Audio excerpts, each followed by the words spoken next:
very important that you all stand to your feet and give these two ladies a rounding applause.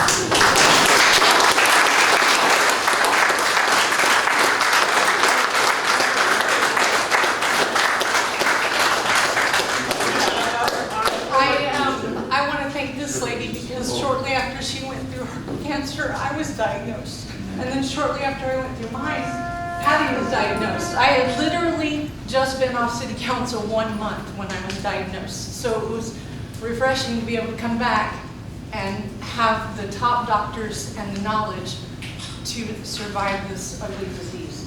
So I thank you both. And I thank you guys.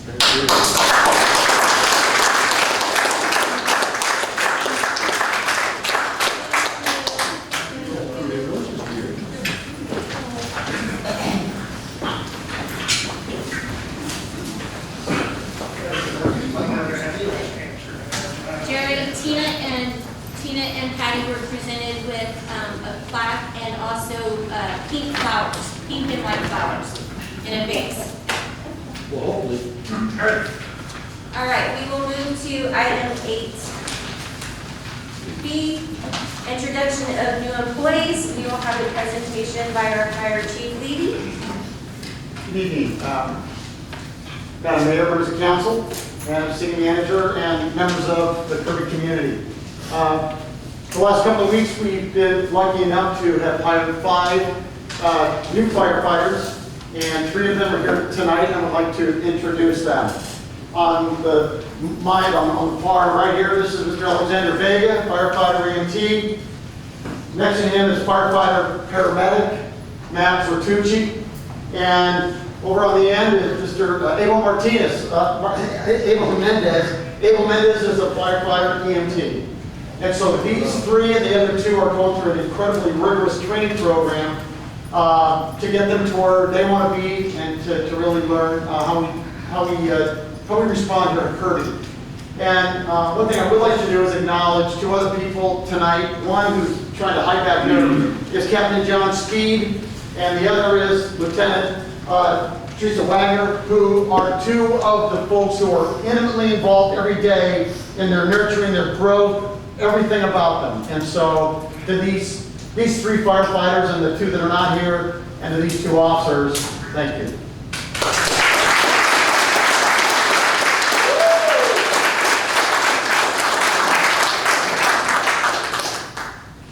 And if any 3 of you would like to make comments, you're more than welcome to. You don't have to. You can if you want. I would just like to say it's an honor and a privilege to serve for the city of Kirby. Thank you. I second that. It's easy when someone goes. I will tell you, before we came, I said, folks, you got to limit your conversation. Each one of you can't go more than 30 minutes. They're really doing that. A couple things I want to talk about. Mr. Bertucci. Matthew's been here for an unbelievable paramedic. This cat knows his medicine, and we are so grateful to have him back. And we have the yin and yang because Mr. Mendez is very new. And Matt's taken a leadership role in teaching them. We do very complex medicine here. And certainly Matt and the rest of the crews have been nothing short of spectacular. So, again, I don't know what to say, but there's a lot going on up here. No, I have nothing to say. I mean, I third his thing on this. It's very supportive, and I'm happy that I can be here to help everybody. And when this is where I want to be, this seems like a very, very good community to be part of. You just became part of the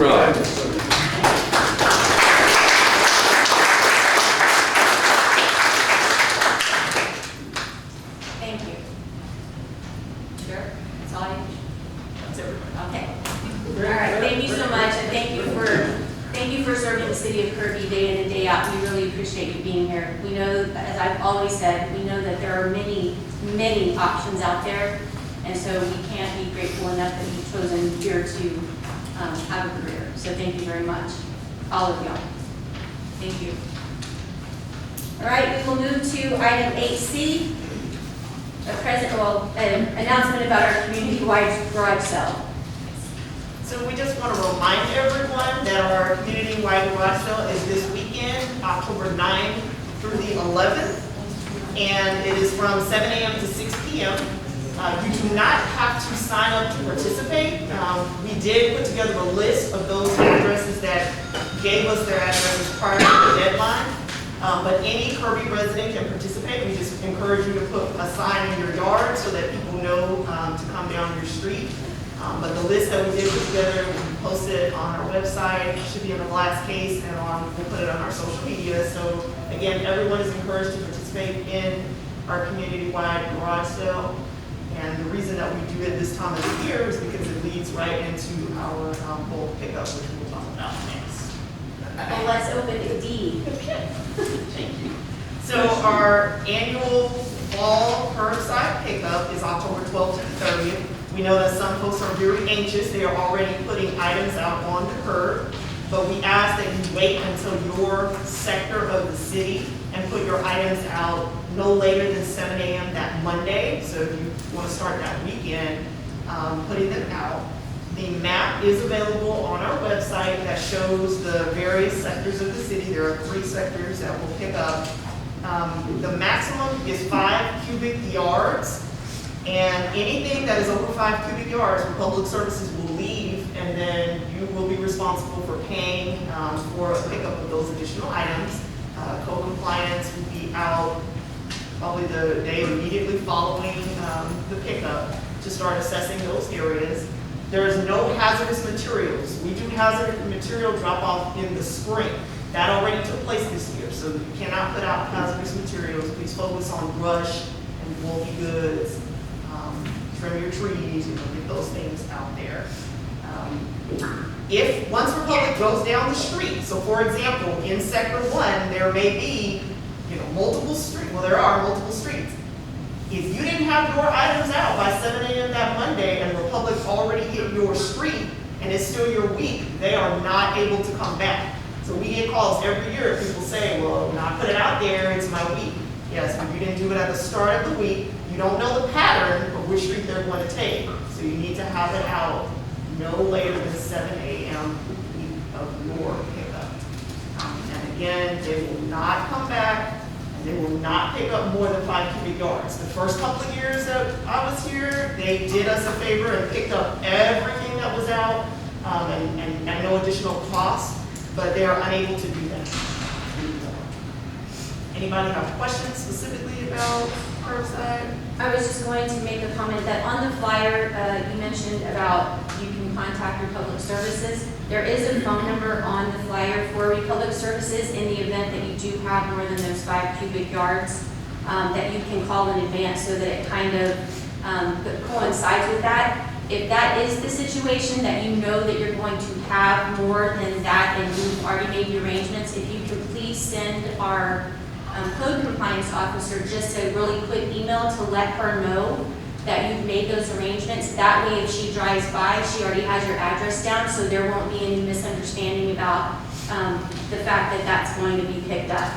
And so that is also a service that Republic provides all the time. You can always set up, when you have bulk pickup and the city doesn't have those, you can always call Republic Services and work payment arrangements for them to come pick up that those bulk items, and that is strictly between you and Republic. But again, if you do that, please send an email or even contact by phone our code compliance officer and just let her know that you've made those arrangements. That way she can note it, she can let the other officers know, and as well as the chief, and then that way there's not a misunderstanding there.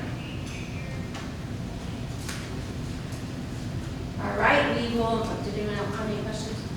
We will move to item E, the City of Kirby Municipal Pool 2020 Season Report. If you recall, we had this on our previous agenda, and we were waiting on some information, so Monique does have that now. Yes, and actually, the reps from San Antonio Pool Management are here. So I'm just going to talk about the financial season, and then I'll invite them up, and they're going to share some information about how the season went from their standpoint. Just so everybody's aware, this is our third year working with San Antonio Pool Management. We were in a multi-year 2-year contract with them right now that ends November 30th. And so we are currently accepting new proposals for the next 2 years of the pool season. We have already received their proposal. We're just waiting to see if any additional ones will be submitted, and then we'll enter into a new agreement. We have been very pleased with their services. I will say it is definitely a load off, and just to kind of remind those who were here prior, when we managed the pool ourselves, we were responsible for hiring lifeguards, training lifeguards, staffing the pool. We had to get pool managers every year. We had to deal with getting the cash to and from the pool each day. There had been a couple of different occasions. I think one pool season, we went through 3 pool managers, and several of us ended up working at the pool. Our sales department heads just volunteered to work there on weekends because we didn't have staff. So it has truly been a great thing having a pool management company. In addition to staffing, they take care of cleaning and chemicals. They assess the items that are there and let us know when things need to be repaired or replaced. They purchase all of the supplies needed to run the pool. The only thing that we have to purchase are concession items and toiletries. So this year, and they'll probably be able to share what additional things they had to do because of COVID-19 restrictions, and so they've stayed on top of that, keeping our pool running smoothly. But just to give everyone a reminder, we charge $2 to enter the pool, and so out of this year, this pool season, we received from pool revenues $7,372 just on entry fees. And the concession stand made $2,982.90. So that was a total of $10,354.40 for the pool. That sounds great. However, it is also expensive to run the pool. So concession expenses for the season were $1,816.11. And our pool is old, so we had to do a lot of maintenance to include, most recently, we replaced the ADA lift chair.